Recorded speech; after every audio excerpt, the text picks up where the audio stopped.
문제인데 이거를 자칫 잘못하면 여야 간에 공방만 더 키울 수 있다는 거예요. 아니 왜 공방을 키웁니까? 분명하게 사실관계를 얘기하면 더 이상 이의제기가 없을 수 없잖아요. 대통령한테 왜 너 그런 얘기 했느냐? 이렇게 할 사람이 지금 대한민국에 누가 있어요? 대통령이 얘기했으면 심판이 판정되는 거랑 똑같지. 이거를 정치 공방의 차원에서 본다는 그 시각 자체가 문제가 있다. 이런 말씀을 드리고 싶고, 그 다음에는 윤석열 총장의 중량감만 키워져서 존재감만 더 키워져가지고 결국은 야권 후보로서의 비중을 높여준다. 위상을 높여줘가지고 내후년에 있게 될 선거에서 상황이 여권에 불리하게 될 수 있다. 이런 지금 생각이 들고 있는 것 같아요. 그래서 결국은 자칫 잘못하면 윤석열이가 정치적 희생양이 된다. 이렇게 해가지고 동정심을 더 불러일으키고 이 카리스마 키워줄 수 있다. 이런 것도 우려스럽기 때문에 입을 딱 다물고 있지만은 이런 의도 우리 국민들이 모르겠어요. 다 알지. 기가 막히다. 이런 말씀을 참 드립니다. 자, 그리고요, 오늘부터 윤석열 총장이 전국 지검 그리고 전국의 고검 이 방문에 나섭니다. 지난 8개월 동안에 중단됐어요. 코로나 때문에. 그런데 첫 목적지가 오늘은 대전이에요. 대전 고검과 지검인데 이 오늘 방문에서 어떤 메시지가 나올지 굉장히 관심이 많이 갈 수밖에 없다. 그 이유는 여러 가지가 있는데 우선 22일 날 윤석열 총장이 사실상 대단한 반격을 했지 않습니까? 그럼으로써 윤 총장에 대한 지지가 굉장히 올라가고 있는 추세예요. 그런 상황에서 추미애가 26일 날 강력히 다시 반박하고 나섰어요. 그래서 윤석열 총장은 공개적으로 그러한 추미애와의 갈등 관계를 다시 보완적으로 발언할 기회가 없었어요. 그런 시기적으로 시점에서 매우 관심이 갈 수밖에 없다. 이런 말씀을 드리고 싶고, 또 하나는 최근에 최재형 감사원장이 월성원전 폐쇄 감사 결과를 발표했습니다. 그래서 백운규 전 산업부 장관을 비롯한 핵심 비위 의혹이 있는 사람들, 감사 결과 문제점이 있는 사람들이 그 자료를 검찰에 넘겼는데 그 자료를 받은 데가 대전지검이에요. 그렇기 때문에 이 탈원전과 관련해서 윤석열 총장이 과연 어느 정도로 강한 수사 지휘권을 행사하느냐에 따라서 다시 한번 소용돌이 칠 수 있는 정국이 그러한 지금 모멘텀에 빠져들고 있습니다. 그래서 이 대전지검에서 이 원전 수사를 하기 때문에 그리고 대전지검에서는 형사 5부에 특별수사는 형사 5부에 배당되는데요. 형사 5부장이 바로 누구냐면 2013년도에 윤 총장 바로 밑에서 국정원 댓글 사건을 함께 수사했던 이상현 부장이 형사 5부장이에요. 그러니까 추미애가 생각할 때는 얼마나 지금 긴장이 되겠어요. 청와대랑 생각할 때. 그런 대전지검을 가는 거예요. 그러면 대전지검장은 누구냐? 이두봉 검사장인데, 이두봉 검사장은 누구냐면 윤석열 총장이 중앙지검장을 할 때 중앙지검 1차장을 했고, 그리고 총장으로 가서는 대검 과학수사부장을 했던 측근이에요. 그러다 보니까 우리가 관심을 갖지 않을 수 없는 상황에 달한다. 이런 말씀을 드릴 수 있습니다. 그리고 또 대전지검에 또 누가 있느냐? 이복현 형사 3부 부장검사도 있어요. 이 이복현 검사는 박근혜 정부 국정농단 사건, 그 다음에 국가정보원 댓글 사건, 최근에 삼성 합병 의혹 사건, 이 중대한 사건에 대한 수사를 맡은 사람이 이복현 형사 3부장이에요. 그래서 여기도 윤석열 총장의 측근으로 분류돼요. 그리고 대전 고검에는 누가 있느냐?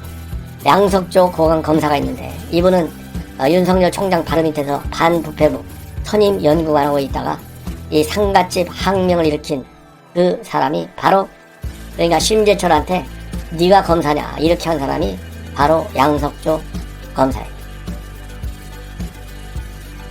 이러기 때문에 상당히 지금 언론에 관심이 집중되고 있다. 이런 말씀을 드립니다.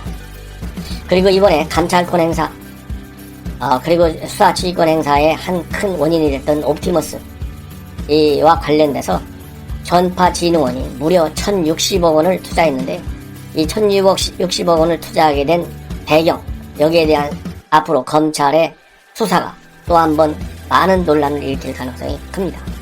왜냐하면 이 펀드가 언제 제일 처음에 1호 펀드가 만들어졌냐면 2017년도 6월에 옵티머스 펀드 1호가 개설됐는데요.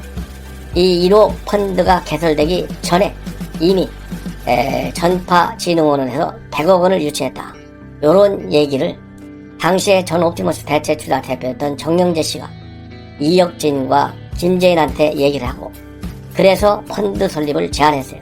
그래가지고 한 달 후에 1호 펀드가 개설됐는데 전파진흥원에서 무려 72억 5천만 원이 투자됐어요. 그래서 수차례에 걸쳐서 투자가 된 액수가 1060억 원에 달합니다. 2018년 3월에 이르기까지. 그러는 과정에서 과기부는 전파진흥원에 옵티머스 펀드 투자금을 감사하고, 그 감사 결과 문제가 있다. 그래서 바로 펀드 투자금 1060억 원을 회수하게 됐는데요. 이 회수하는 과정에서 과기부가 또 수사까지 의뢰하거든요. 이 2018년도 10월에 이 수사를 의뢰하게 된 것은 2018년도 3월에 과기부 장관이 베트남 대통령 행사 때 따라갔는데, 그때 지금 미국에 도망가 있는 이혁진이가 느닷없이 나타나가지고 과기부 장관한테 이거 문제 있다. 내가 억울하게 회사를 뺏겼다. 그러면서 이 전파진흥원 투자 관련 수사를 해달라 의뢰하는 바람에 감사도 하고, 최종국 금감원장이랑 다 만났어요. 이혁진이가. 그럼으로써 이 사건이 터지게 됐어요. 그 결과 이 전파진흥원과 관련된 수사에 있어서 이것이 잘못됐다 해서 지금 중앙지검에서 수사를 하고 있는데, 이것과 관련해서 무혐의 처분한 것이 뭔가 수상하다, 윤석열 총장의 바중 아니냐, 이래서 감찰권이 행사되고 있는 그런 상황에 있다, 이런 말씀을 드립니다. 그래서 이 1060억 원의 행방, 1060억 원, 그리고 누가 어떻게 압력을 넣는지, 로비를 받았는지, 이것이 이제 상당한 수사의 관점이 될 수밖에 없다, 이런 말씀을 드리고 싶고요. 그 다음에 술 접대를 했다는 의혹을 받는 변호사, 핸드폰 4개를 제출했다. 그리고 노트북, 컴퓨터 전부 제출해서 이제는 이것이 결정적 증거가 될 가능성이 많다, 이런 말씀을 하나 드리고 싶고요. 그 다음에 10월 28일 어제 감찰을 했어요. 김봉현 씨에 대한 감찰. 다시 한번 조사를 했는데 형사 6부에서 어제 밤에 9시 40분까지 남부구치소에 가서 조사를 했습니다. 이 조사를 해가지고 접대한 검사 3명을 모두 특정했다. 그리고 술자리 접대 일자도 특정이 되었다. 그래서 앞으로 이 수사 속도가 낼 수 있다, 이런 말씀을 드립니다. 그리고 압수수색도 또 어제 이루어졌어요. 자, 그 다음에 여권에서 또 이상한 모의를 하나 하고 있어요. 대검 감찰부를 독립시키자, 이러한 검찰청법 개정안을 지금 현재 김남국 민주당 의원이 냈어요. 김남국 누굽니까? 친추미애, 친조국, 반윤석열이잖아요. 이런 거와 관련해서 대검이 강력히 반발하고 있습니다. 권한을 남용할 가능성이 크고 그럴 경우에는 통제가 불가능하다, 이렇게 대검은 반박하고 있어요. 그래서 검찰에 대한 국민 신뢰를 제고하려는 입법 취지는 공감하지만 감찰 담당 대검 검사, 이게 즉 감찰부장입니다. 감찰부장의 업무 독립성은 이미 관련 법령에 의해 충분히 보장되고 있다. 개정 실익이 크다고 보기 어렵다, 이렇게 반발하고 있습니다. 그리고 김남국 의원은 왜 이거를 추진하려고 하느냐?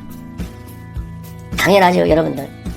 이 윤석열 총장이 있는 한 이 법 개정을 통해서 대검이 감찰권 행사할 때 윤석열 총장 추미애가